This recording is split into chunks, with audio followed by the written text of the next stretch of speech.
मध्यकालीन इतिहास में मुगल बादशाह औरंगजेब की छवि एक ऐसे धर्मांध और क्रूर शासक की है जो भारतीय जनमानस में अपनी जगह बनाने में नाकामयाब रहा।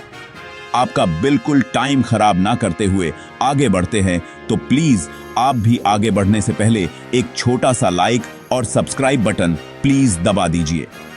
बादशाहत के लिए पिता शाहजहां को आगरा के किले में कैद करने के साथ ही अपने सभी भाइयों की बेरहमी से हत्या कराने वाले औरंगजेब को भी 2 बार इश्क हुआ था और वह इसमें नाकाम रहा।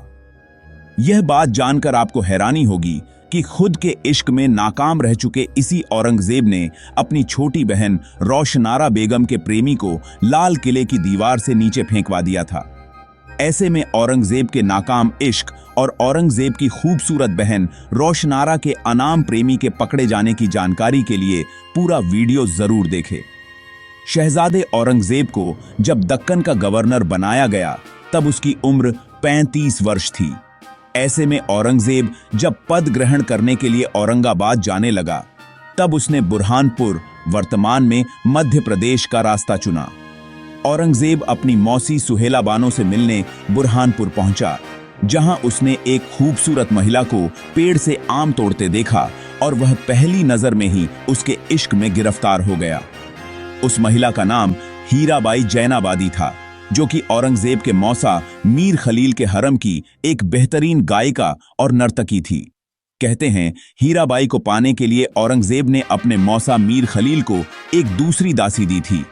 मीर खलील को बाद में औरंगजेब ने खानदेश का सूबेदार भी बनाया था। मीर खलील की खूबसूरत नर्तकी हीराबाई को औरंगजेब अपने साथ औरंगाबाद लेकर चला गया। अभी तक आप चैनल को सब्सक्राइब कर ही लिए होंगे, अगर नहीं किए हैं तो प्लीज अभी कर लीजिए। दक्कन के शासन प्रशासन के अलावा औरंगजेब सिर्फ हीराबाई के साथ ही वक्त गुजारता था। एक बार हीराबाई ने अपने इश्क की परीक्षा लेने के लिए मदिरा का प्याला उसके हाथ में थमा दिया था, जिसे पीने के लिए औरंगजेब तैयार भी हो गया, परंतु हीराबाई ने उसे ऐसा करने से रोक लिया। यह खबर मुगल बादशाह शाहजहां तक भी पहुंची। औरंगजेब और हीराबाई का इश्क अभी परवान चढ़ा ही था, परंतु साल भर के अंदर हीराबाई की मौत के साथ ही इस प्रेम कहानी का अंत हो गया। इसके बाद औरंगजेब ने अपनी माशूका हीराबाई को औरंगाबाद में ही पूरे राजकीय सम्मान के साथ दफनाया। दारा शिकोह की हत्या के बाद उसकी हिंदू पत्नी राना ए दिल को औरंगजेब बेइंतहा इश्क करने लगा था। दारा शिकोह की मौत के बाद औरंगजेब उसकी पत्नी राना ए दिल को दिलोजान से चाहने लगा था। राना ए दिल से शादी करने के लिए औरंगजेब ने कई प्रेम प्रस्ताव भिजवाए, परंतु उसे हर बार नाकामी ही मिली। दरअसल शाहजहां के दरबार में नृत्य करने वाली राना ए दिल को देखते ही दारा शिकोह भी उसके इश्क में गिरफ्तार हो चुका था।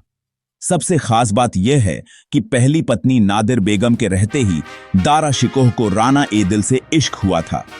पत्नी बनने से पहले दारा शिकोह के कई प्रणय निवेदनों को ठुकराने वाली राना ए दिल के बारे में मुगल दरबारी यह कहने लगे थे कि शहजादे की मति मारी गई है, क्योंकि दारा शिकोह ने उसके लिए पढ़ाई लिखाई, अध्ययन और दरबारी कामकाज से भी खुद को अलग कर लिया था। आखिरकार निकाह करने की शर्त पर राना ए दिल ने दारा शिकोह की मोहब्बत कबूल की थी। निष्कर्षतया दारा शिकोह की बेवा राना ए दिल से एक तरफा मोहब्बत करने वाले औरंगजेब को इस बार भी अपने इश्क में नाकामी ही मिली। दारा शिकोह की एक अन्य उपपत्नी का नाम उदयपुरी महल था। इतिहास के पन्नों पर दर्ज उदयपुरी महल मुगल दरबार की एक बेहतरीन गायिका थी। दारा शिकोह की हत्या के बाद उसकी बेवा पत्नी उदयपुरी महल को औरंगजेब ने अपने हरम में शामिल होने का आदेश दिया, जिसे उदयपुरी महल ने सहर्ष स्वीकार कर लिया।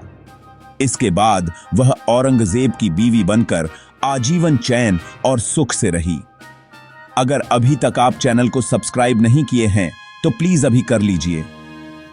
औरंगजेब के सबसे छोटे बेटे कामबख्श की मां उदयपुरी ने औरंगजेब के निधन तक उसका साथ निभाया।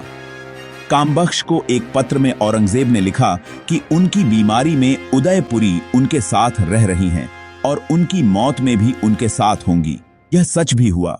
औरंगजेब के निधन के कुछ ही महीनों बाद उदयपुरी की मृत्यु हो गई। यह घटना उन दिनों की है जब उत्तराधिकार के युद्ध में शाहजहां की बड़ी बेटी जहांआरा ने दारा शिकोह का साथ दिया था। वहीं छोटी बेटी रोशनारा ने औरंगजेब का साथ दिया था। रोशनारा बेगम न केवल एक खूबसूरत महिला थी, बल्कि राजनीतिक रूप से भी प्रभावशाली थी। परंतु उत्तराधिकार युद्ध जीतने के बाद औरंगजेब जब बादशाह बना, तब उसने रोशनारा की जगह जहांआरा को पादशाह बेगम की उपाधि दी तथा हरम की जिम्मेदारी भी जहांआरा को सौंप दी। बादशाह बनने के बाद औरंगजेब ने जहां एक तरफ जहांआरा को लाल किले के बाहर एक हवेली भी दी थी, वहीं खूबसूरत रोशनारा को हरम से बाहर निकलने की अनुमति तक नहीं थी। बादशाह औरंगजेब को अपनी छोटी बहन रोशनारा पर विश्वास नहीं था। संभव है रोशनारा बेगम के कुछ प्रेमियों की भनक औरंगजेब को लग चुकी थी। चर्चित किताब रेड फोर्ट ऑफ शाहजहानाबाद के लेखक अनिशा शेखर मुखर्जी लिखते हैं कि औरंगजेब का संदेह सही निकला। रोशनारा का प्रेमी तमाम सुरक्षा व्यवस्था को चकमा देते हुए रात के अंधेरे में ही लाल किले में दाखिल हो गया था। जानकारी के लिए बता दें कि केवल औरंगजेब ही नहीं, वरन पूरे मुगल शासनकाल में बादशाह और चिकित्सक के सिवाय हरम में किसी भी गैर मर्द को प्रवेश करने की इजाजत नहीं थी। हरम में किसी गैर मर्द के पकड़े जाने पर उसे कठोर दंड दिया जाता था। हरम के बाहर पुख्ता सुरक्षा व्यवस्था का इंतजाम होता था तथा हरम के अंदर महिलाओं के सुरक्षा की जिम्मेदारी किन्नरों के पास होती थी। बावजूद इसके एक साहसी युवक रात के अंधेरे में हरम में प्रवेश कर गया और रोशनारा बेगम के पास पहुंच भी गया। रोशनारा बेगम ने उस युवक को कई दिनों तक अपने पास रखा, परंतु जब उसे लगा कि वह युवक अब पकड़ा जाएगा, तब उसे हरम से सुरक्षित बाहर निकालने का इंतजाम किया गया। रोशनारा की कनीजों ने उस युवक को रात के अंधेरे में ही हरम से बाहर निकालने का पूरा प्रयास किया, किंतु स्वयं के पकड़े जाने के डर से उसे हरम की चार दीवारी में ही छोड़कर भाग गईं। वह युवक पूरी रात भटकता रहा तथा सुबह होने तक हरम परिसर के बाहर नहीं निकल पाया। इसी बीच मुगल सैनिकों ने उसे धर दबोचा और औरंगजेब के सामने पेश किया। बार बार सवाल पूछे जाने पर उस युवक ने कहा कि वह नदी किनारे बने किले की ऊंची दीवारों पर चढ़कर शाही कक्ष में गया था। परंतु औरंगजेब को विश्वास नहीं हुआ। उसने उसी रास्ते से उस युवक को उतरने का आदेश दिया। सुरक्षा कर्मियों ने उस युवक को लाल किले की 60 फीट ऊंची दीवार से नीचे फेंक दिया। जाहिर है, लाल किले की इतनी ऊंची दीवारों से फेंके जाने के बाद कोई भी जिंदा नहीं बच सकता है। अगर ये वीडियो आपको अच्छी लगी है तो चैनल को लाइक, सब्सक्राइब और शेयर जरूर कर दीजिए। आपका एक सब्सक्राइब हमारे लिए बहुत मायने रखता है। धन्यवाद।